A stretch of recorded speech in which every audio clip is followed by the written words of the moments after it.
The rain fell like morning over the towers of Whitehall Palace. A crimson dawn rose, cold and uncertain, upon two daughters of fate.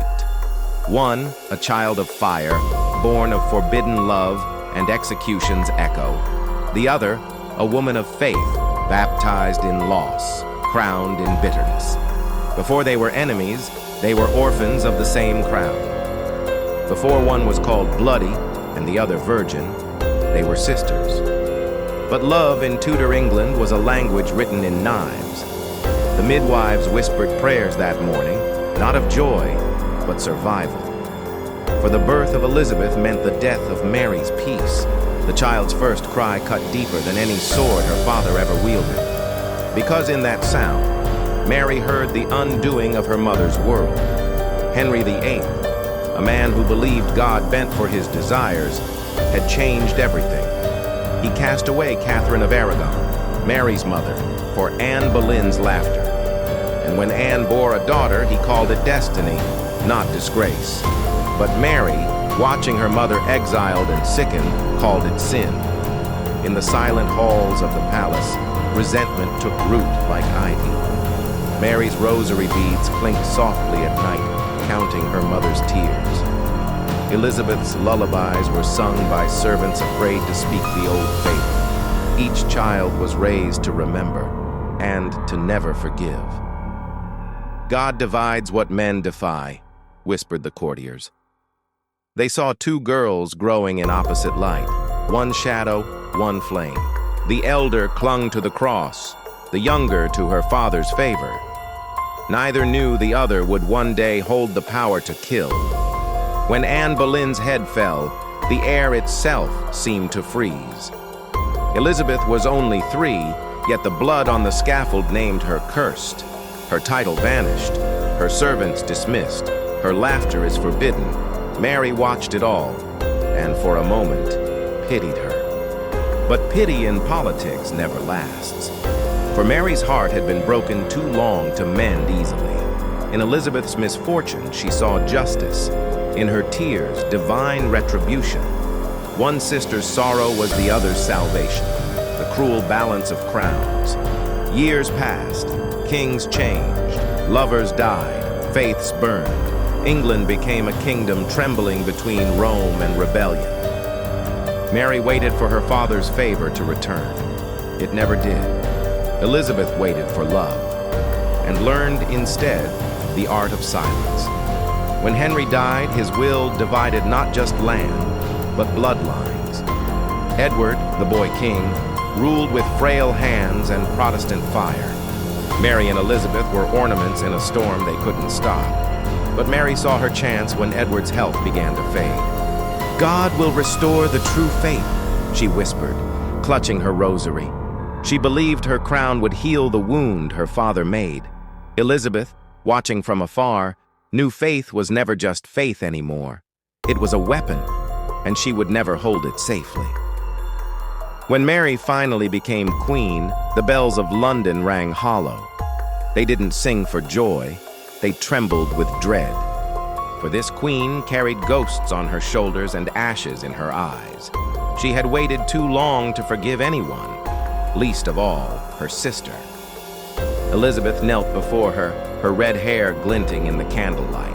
Two women, two halves of a broken kingdom, stared without speaking.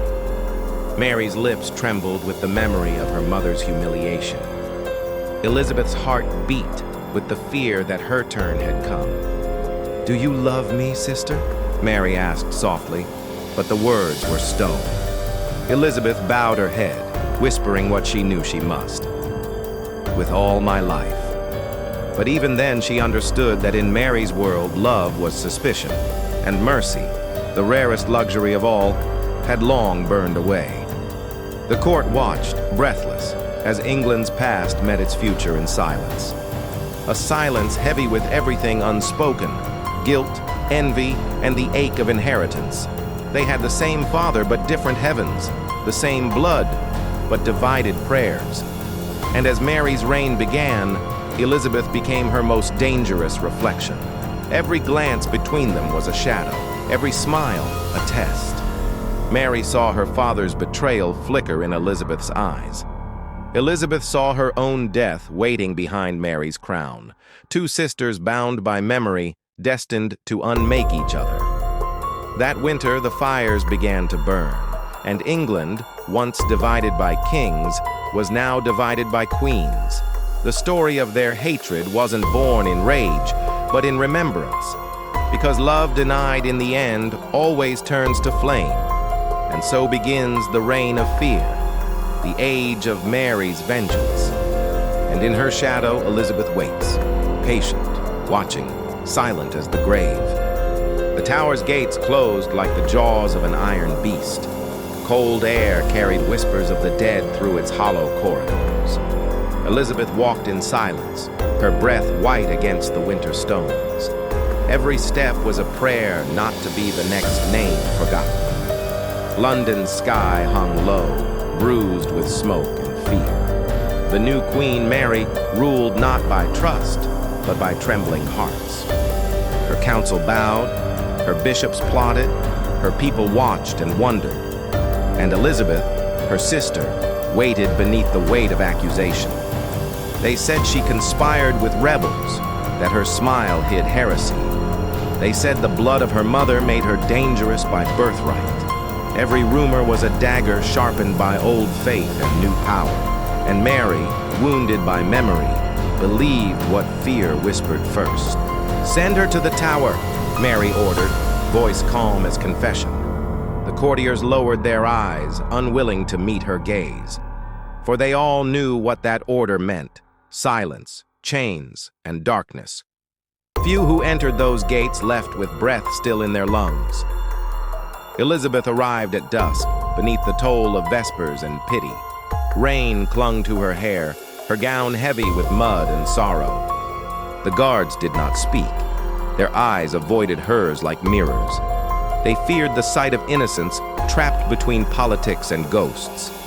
Inside her cell, the candle burned small and stubborn. Its flame bent in the draft, as though it too prayed for mercy. The stone walls remembered centuries of secrets carved deep in despair, names scratched by prisoners who once swore they were loyal too. She sat upon the cold floor, hands folded, heartbeat steady, not crying, not begging, just listening to the rain above.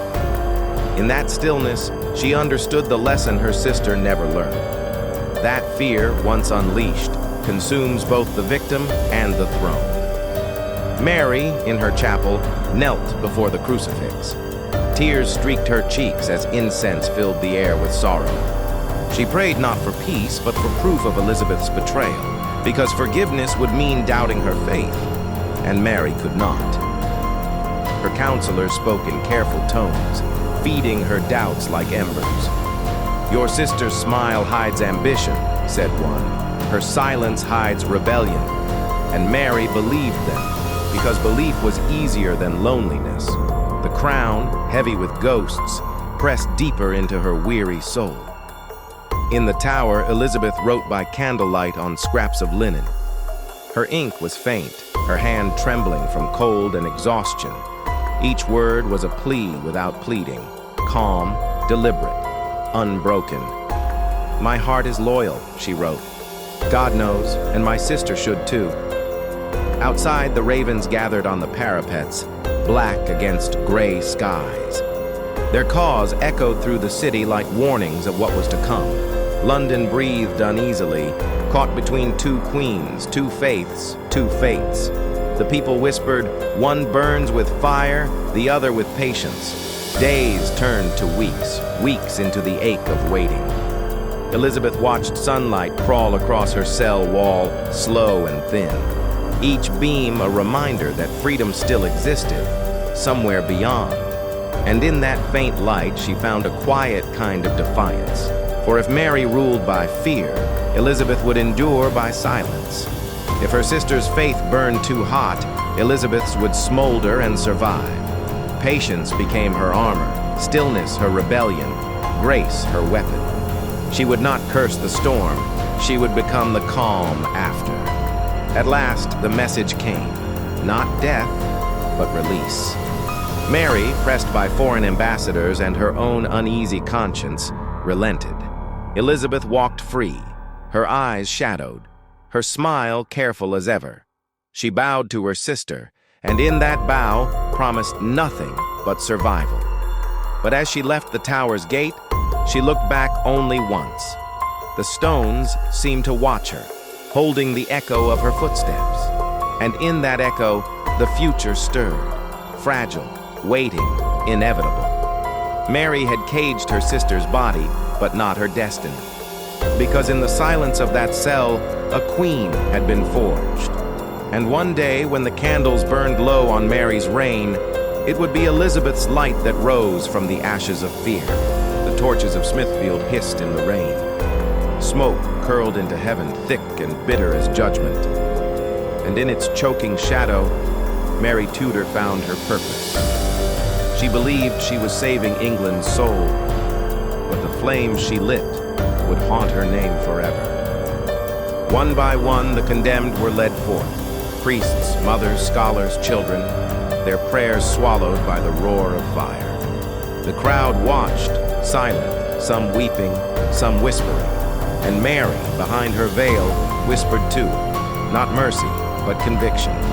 She saw herself as the hand of God's justice, the daughter of Catherine, cleansing her father's heresy. But the more she burned for purity, the darker her crown became. Whispers began in the taverns and chapels. Bloody Mary, they called her, a name that bled into history like ink on parchment. And far away, in the quiet shadows of Hatfield House, Elizabeth watched the smoke drift across the sky. Every rising plume was both warning and prophecy. For with each life taken, her own path cleared a little more. Elizabeth played the fool when the spies came, meek, pious, harmless, the sister who posed no threat. But behind her calm eyes a flame of her own grew, a flame not of faith, but of survival. The court around Mary turned colder, each noble weighing prayer against power. Her husband, Philip of Spain, brought her no warmth, only distance and disappointment. He had married her crown, not her heart. And as his ships vanished over the gray horizon, so too did the last of her hope. Still she clung to her faith with bleeding hands. She believed that if England would not love her, heaven would. But heaven, too, seemed silent. Her womb barren, her throne trembling, and her sister's name whispered like an omen in every corridor. When Mary fell ill, she prayed for peace, but found only the echo of her own sins. The bells of London tolled low and mournful, and in the flicker of her final candle, she thought she saw her mother and the daughter she once held, now waiting to inherit everything. For from her ashes Elizabeth would rise, not as the spared sister, but as the storm England had been waiting for. And so, as dawn crept once more across the palace stones, the fire that had once devoured England's heretics now turned to light the path for a queen. The age of blood was over. The age of the Golden Throne had begun. The bells had barely stopped mourning Mary when London turned its eyes to Elizabeth. The city held its breath. The heretic's daughter was now the chosen queen. Snow fell on the tower that morning, soft as forgiveness, yet beneath the frost, the stones remembered. They had known too many screams, too many crowns. Elizabeth stepped into the courtyard, her breath trembling in the winter air. She was 25, too young for the weight of ghosts that followed her, but her eyes, sharp, steady, alive, spoke the language of survival. Those who once feared her now bowed, but behind every bow hid a blade. Catholic lords whispered of Spain, of vengeance, of the rightful faith. Protestant advisers spoke of reform, of power, of the future. And Elizabeth, caught between them, smiled. Her smile was her armor, her silence, her sword. She had learned from her sister's fall, faith without wisdom is a pyre. In the great hall of Westminster, as the crown was lowered upon her head, the weight nearly broke her. It was not gold she felt pressing, but the burden of every betrayal, every prayer unanswered. The people cheered, but their voices blurred into memory. The crackle of fire. Her mother's ghost. Her father's shadow leaning over the throne. That night, she sat alone by the hearth, a single candle trembling beside her.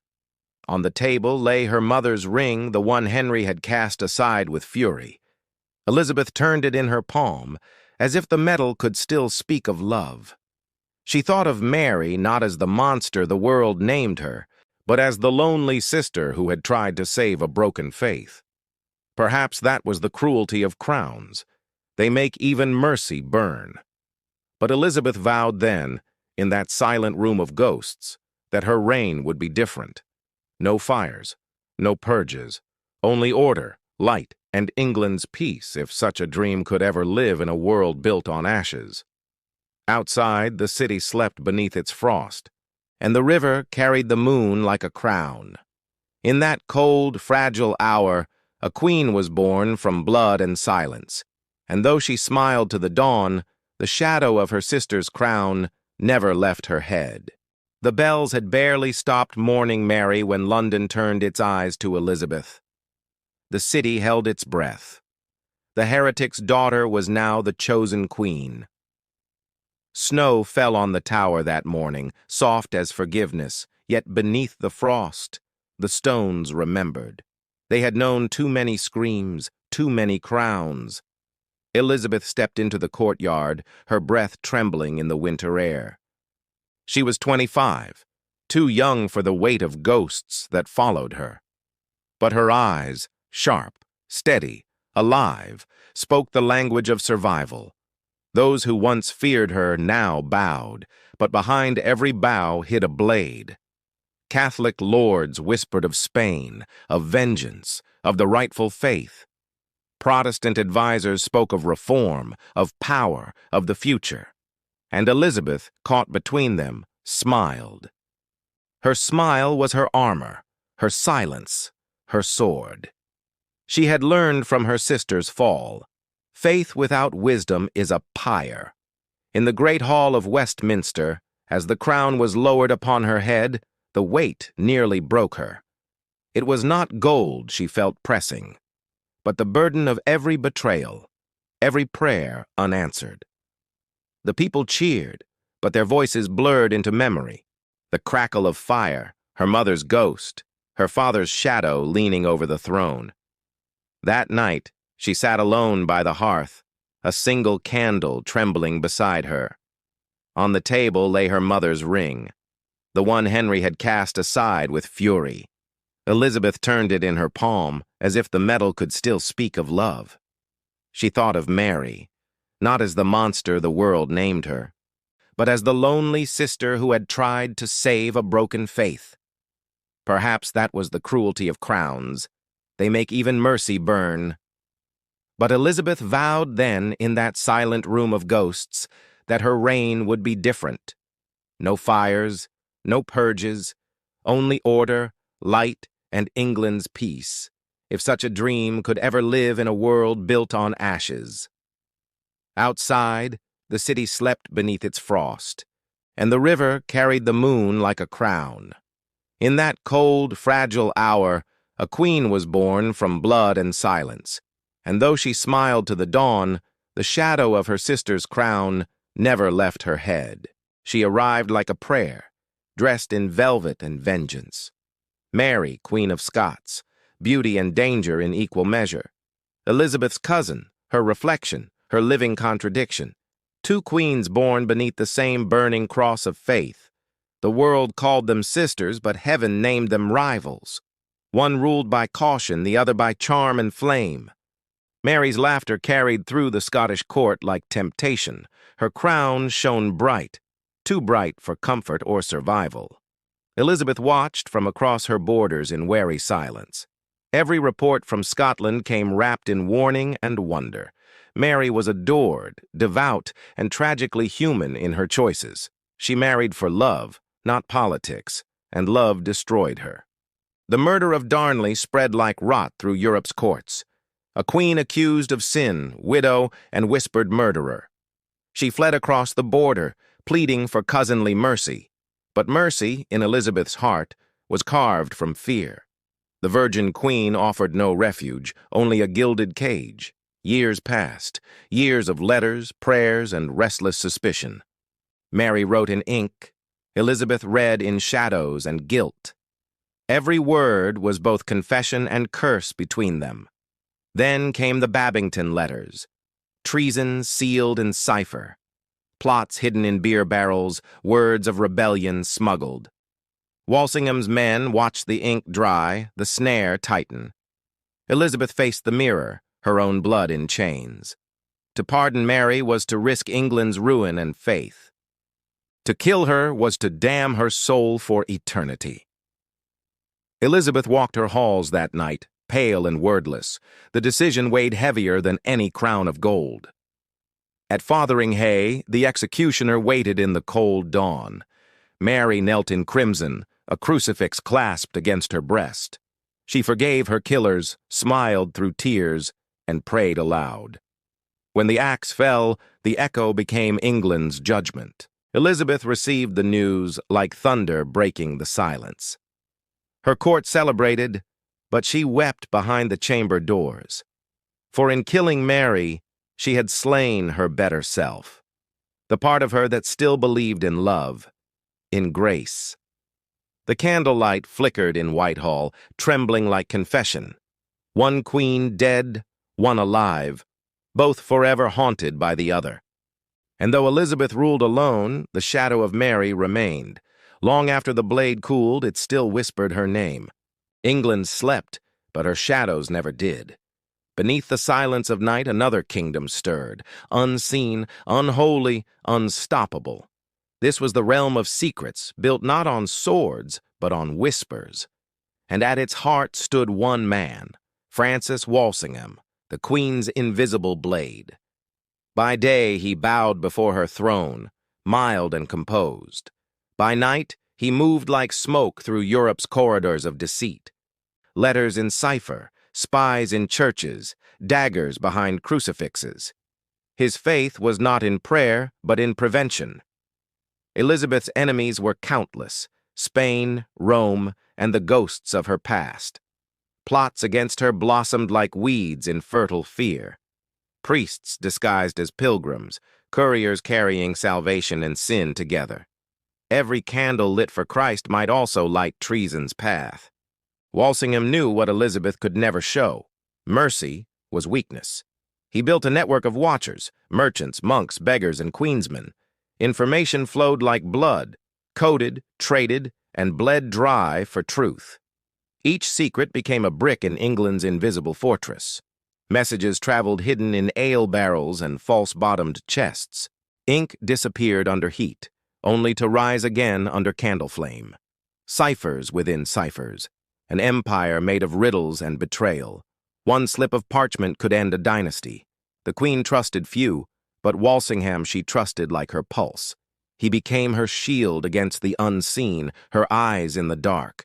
Every whisper he caught was a dagger diverted from her throat. Yet the deeper he listened, the more monstrous silence became. Hooks echoed through his sleepless nights. Where loyalty failed, letters betrayed. He read confessions that never reached priests, saw betrayals before they bloomed. Each word he intercepted was a life ended before its crime. In saving his queen, he became the sinner she could never be. In smoky London rooms, scribes bent over cipher tables at dawn. They cracked messages from Spain, France, and Rome like shells revealing poison. The Babington plot was born from these shadows. Faith turned fatal. A letter smuggled to Mary sealed not her hope, but her doom. Elizabeth never saw the ink, only the consequences it conjured. The Queen of Caution found herself trapped in her own moral web. Every spy report was a mirror, reflecting how little freedom she held. She ruled the world's mightiest court but trusted no living soul. In this war of silence, even prayer became dangerous. To whisper the wrong psalm was to court the gallows. Men vanished from taverns, women from doorsteps, letters from hands mid-delivery. And still Elizabeth smiled, calm, radiant, unknowable, the Virgin Queen eternal. Her image became her armor, her chastity, her strategy. No man could claim her, no nation could read her mind. Behind the stillness of her gaze lay Walsingham's labyrinth of ghosts. He moved through it like a surgeon of treason, cutting rot from empire. He knew that to serve her was to lose his soul. Yet he pressed on, sleepless, tireless, loyal beyond reason or redemption. He saw himself as John the Baptist to her salvation, a prophet doomed to fade once his queen was safe. England's survival was built not on divine right, but divine deceit. Every victory began in silence and ended in smoke. The Armada, when it came, was not beaten by wind alone. It was defeated by the network that never slept. Hooks whispered through the corridors of power. England slept, but her shadows never did. Walsingham's men caught storms before they reached the coast. Their inked hands steered the fate of nations as surely as fleets. And in that quiet triumph, England's myth was born. The Virgin Queen became omniscient, untouchable, almost holy in her foresight. She seemed to know every plot before it breathed. Every whisper of treason choked itself before reaching her ear. But her divinity was crafted, not bestowed, a work of mortal cunning. Walsingham, watching from the shadows, knew his time was fading. His health broke, his eyes dimmed, but his mind burned still. In his final letter to Elizabeth, he wrote not of victory, but of warning, that even the purest crown sits atop a mountain of secrets. When he died, the court mourned with words, but not with understanding. Elizabeth wept privately, not for a man, but for what he represented. The end of certainty, the death of her invisible armor. For without her shadow, the queen stood alone beneath the light. In the years that followed, she often spoke of angels. Perhaps she meant Walsingham, the dark one who kept her safe. The man who turned sin into salvation, treachery into triumph. The weaver of England's fate, whose web outlived his hand. And so the tale closed, not with blood, but with breathless silence. A kingdom at peace, yet never at rest. For in Elizabeth's England, even peace was made of secrets, and every candle that burned in her court cast two shadows, hers and Walsingham's. The sea would judge them both Spain's pride and England's prayer. In the summer of 1588, the wind carried not whispers, but war. Dark sails appeared like thunderclouds across the channel the Spanish Armada had come. A storm of faith and fury, sent by a king to humble a queen. Philip of Spain called it divine justice, a holy punishment for England's sin. He saw Elizabeth as a heretic thief who stole Rome's daughter. But for her people, she was not blasphemy. She was survival itself. Whispered through the shore towns, the sea would judge them both. In London, the bells tolled like beating hearts. Fathers kissed their sons goodbye. Mothers prayed to saints they no longer named. Elizabeth knew this storm would not just test her navy, it would test her soul. She gathered her council, her generals, her will. England had no great empire, no towering fleets like Spain's. What she had was belief and the faith of one woman unbroken. While Walsingham's spies reported every sail and signal, Elizabeth stood calm. The Virgin Queen now faced her truest trial, not love, not lineage, but legacy. She rode to Tilbury in armor, shining beneath the gray English sky. Rain fell like tears on her steel breastplate, but her voice burned through the mist. "I know I have the body of a weak and feeble woman," she said, "but I have the heart and stomach of a king, and of a king of England, too." The soldiers roared, but she did not smile. Her courage was not pride, it was necessity, flared again. She faced the Armada not as a warrior, but as a woman who had nothing left to fear. Elizabeth had lived her whole life in storms. Now she commanded one. In the Channel, England's smaller ships danced like foxes before Spanish hounds. They struck fast, vanished faster, leaving chaos and fire behind them. Night fell with cannon smoke clinging to the waves, black as prophecy. Then the wind shifted sudden, divine, merciless. The same God Spain had prayed to now turned his breath against them. Tempests ripped sails, splintered masts, and cast men screaming into the dark. The English watched from shore as fate finished what courage had begun. The Armada broke not by force but by fury of the unseen. Elizabeth received word at dawn Spain's great fleet was scattered, dying, lost. She bowed her head, not in triumph, but in awe. The Virgin Queen had outlasted a crusade not by sword, but by spirit. Her people called it a miracle. She called it survival. Lingered through the corridors of power, the sea would judge them both. Philip's empire would bleed slowly, its golden veins drained by loss. England, the island once trembling before giants, stood unshaken. And in the wind that tore Spain's banners, a legend began to sing. Pain followed victory, as it always did. The dead came home in silence, the wounded in whispers. Elizabeth walked the palace halls alone, her armor now cold, heavy, unneeded. She knew the cost of triumph and the loneliness of queens. In portraits, she began to appear almost divine. Gold and pearls, symbols of purity and eternal youth. But behind the painted eyes lay exhaustion, mourning, and the memory of waves. Her smile became England's, her silence its shield. The people adored her, but adoration is another kind of prison. She had defeated kings, popes, and storms, yet her heart remained hostage. Every victory chained her to an image she could never escape. Murmured softly, she had nothing left to fear, except peace itself. The Armada's wrecks washed upon distant shores ghost ships from a broken prayer. Fishermen found crucifixes tangled in seaweed, saints drowned in silence. The world called it destiny, Elizabeth called it warning. For she knew, the higher England rose, the darker its shadow would grow. In council, her men spoke of glory and empire. But Elizabeth, staring into candlelight, saw only ghosts. Walsingham's network had given her victory, yet it took her sleep. The Virgin Queen had learned that every crown is carved from sacrifice. She prayed not for triumph, but for time. Time to hold her realm together before faith tore it apart again. Time to keep her image alive, even as her heart grew older. Time, the one storm she could never command. And so, as the waves calmed and banners dried, England crowned her in silence. Not as conqueror, not as goddess, but as endurance itself.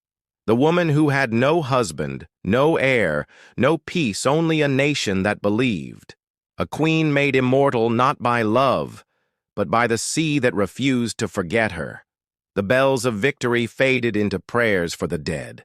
But through them rose another sound, faint, eternal, unbroken. The heartbeat of an island that would never kneel again. The sea had judged them both, and England through her had survived the storm. The candle burned low, its flame trembling like a guilty heart. Somewhere in the stone silence of Chartley Manor, Mary Queen of Scots took up her quill. Each stroke of ink felt like a prayer, a rebellion, a confession. She believed she was writing freedom, but she was, in truth, writing her death. The air was heavy with secrets. Outside, the wind carried no sound, only watching eyes. Her servants moved like ghosts, their faces pale, uncertain who served whom. Every scrap of parchment, every folded note, might already belong to England. Sir Francis Walsingham watched from afar, his network coiled tight as a serpent. His spies had learned her rhythm, the timing of her letters, the tone of her pleas. The great trap was nearly closed. For months, messages had passed between Mary and the conspirators who dreamed of her crown, but unseen hands intercepted them, copied them, and sent them on. "Let her believe she is clever," Walsingham murmured. "Let her believe she is safe." It was a cruel mercy, the kind Elizabeth favored. Mary's ink bled like wine across the page, her words desperate yet regal. She wrote of rescue, of divine justice, of Elizabeth's usurpation of her rightful throne. And then, the fatal line, she gave consent to the murder of her cousin, the Queen of England. When the ciphered letter left her chamber that night, Mary thought deliverance rode with it. But her messenger was no servant of God. He was Walsingham's creation, a double-faced courier sworn to silence by fear. Every letter he carried passed through invisible hands before it reached its destination. In smoky back rooms near London's gates, Elizabeth's code-breakers bent over the pages. They pieced together treason by candlelight, every word another nail in Mary's coffin. England did not sleep. Its nights were alive with whispers. Men rode through fog, carrying secrets more dangerous than swords. And always, somewhere, Walsingham waited, his quill sharper than any blade. When the Babington plot was laid bare, even the walls seemed to breathe relief. Anthony Babington, handsome, devout, foolishly brave, confessed beneath the cold stare of death. He had written to Mary, begging her blessing on their holy mission, to free her and slay Elizabeth. Her approval sealed his doom and hers. Elizabeth's counsel trembled as the evidence was read aloud. There was no denying the ink, no denying the hand that wrote it. The queen who once wept for her sister's soul now faced the same decision her sister once faced, to kill or be killed. Mary's fate was sealed not by sword but by parchment, a woman undone by words, the same weapon she had once wielded with charm and wit. The tower bells tolled softly as the council signed her death warrant. But Elizabeth hesitated. Was this justice or vengeance? Was this divine order or the echo of old fear? She walked her chambers through the long night, her reflection flickering in the firelight. Her crown felt heavy, her heart heavier still. She had survived every plot, every shadow, yet this one wounded her soul. At dawn, the ink was dry. The warrant was sent. Walsingham bowed, knowing history had turned another lock. Far from London, Mary prayed. Her last letters spoke not of thrones or vengeance, but of peace, of her son, her faith, her God. The woman who had once dreamed of ruling both Scotland and England now sought only forgiveness. But forgiveness in that cold winter was a luxury none could afford. The trap was perfect, the stage complete. Every whisper had found its end, every shadow its mark. And in the stillness of that English dawn, two queens, bound by blood and divided by belief, waited for fate to speak. For Elizabeth, the letter was both triumph and torment. For Mary, it was the end of a kingdom and the beginning of legend. In the quiet that followed, one question lingered like smoke. If the crown demanded blood, could any queen truly keep her soul? The morning came cold and hollow, as if even the sun hesitated to rise. London lay shrouded in fog, the kind that muffled bells and blurred the boundaries between heaven and earth. In the tower, Mary Stuart's window caught the first pale light, casting a thin bar of gold upon her hands, hands that had once held scepters and now clutched rosary beads worn smooth by years of prayer and waiting. She had dreamed of Scotland again, of heather fields and the cries of gulls over Leith. But when she woke, she remembered the letter, the one that carried her death folded within it, her own cipher, her own words, turned like knives against her. Far across the palace courtyard, Elizabeth walked alone through the gallery of glass. Her footsteps echoed softly against marble, each one heavy with the weight of a crown that never seemed to rest. She had not slept. The Queen of England, the last Tudor flame, had spent the night reading the intercepted letters again, line after poisoned line. She did not cry. She had forgotten how. Francis Walsingham waited in the antechamber, pale from exhaustion, parchment in hand, as though holding sin itself. When Elizabeth entered, he bowed so low that his beard brushed the floor. "You are certain?" she asked. He looked up, eyes hollow yet sharp. "As the stars are certain to rise, Majesty. She signed her own ruin." Elizabeth stared past him into the cold morning light. "Then God forgive us both." Outside, the city stirred. Merchants opened shutters. Children chased stray dogs through puddles. The ordinary world went on, oblivious to the trial of a queen that would echo for centuries. In the tower, Mary dressed in her finest gown, black velvet trimmed with crimson. "Let them see a queen," she whispered to her maid. Her voice was steady, her eyes resolute, though a flicker of fear crossed her lips when she caught her reflection. For the first time, she saw not the rival of Elizabeth, but a woman meeting her own end with dignity. As she was led to Fotheringay's great hall, candles flickered like an army of witnesses. The air smelled of tallow and ink, of parchment and death. Walsingham stood beside Burghley, both men silent, their faces carved from stone. When Mary entered, a murmur rippled through the court, the hush of awe before tragedy. "My lords," she began, her voice strong despite the chill, "I am a queen born, and I die a queen. I have committed no treason but that of my faith." She turned her gaze toward the shadows where Elizabeth's portrait hung. "If my cousin's heart is as she once swore, she will pity me this day." The hall remained silent. Only the quill scratched, recording every word that history would debate forever. When the verdict was read, the sound of it seemed to crack the air itself. Mary bowed her head, then smiled, a strange, haunting smile that unsettled even her guards. She whispered, "In my death, I shall find freedom."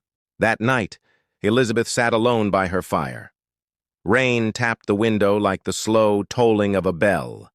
The paper lay before her, the warrant of execution. Her name waited at the bottom, the inkpot beside it as black as guilt. Cecil urged her hand, his voice low but insistent. "The nation's safety depends on it, Majesty. So long as she lives, your throne is in peril." Elizabeth's eyes glistened. "And when she dies, will my soul be safe?" He said nothing. No one could answer such a question. Hours passed. The candles burned down to stubs. Finally, with a trembling breath, she took the quill. The ink touched paper like a whisper of fate. When she lifted her hand, her signature glistened beneath the flickering flame. For a long time she stared at it. Then, as if repenting, she sealed it and placed it aside. "Not yet," she murmured. "Not yet." But the court moved faster than her conscience. Without her command, or so she would later claim, the warrant was dispatched. Riders thundered through the mist, their hooves striking sparks on the frozen road to Fotheringay. History galloped beside them. The dawn of February 8th broke bleak and windless. Mary was woken gently. She rose, prayed, and forgave her executioners before they had even entered.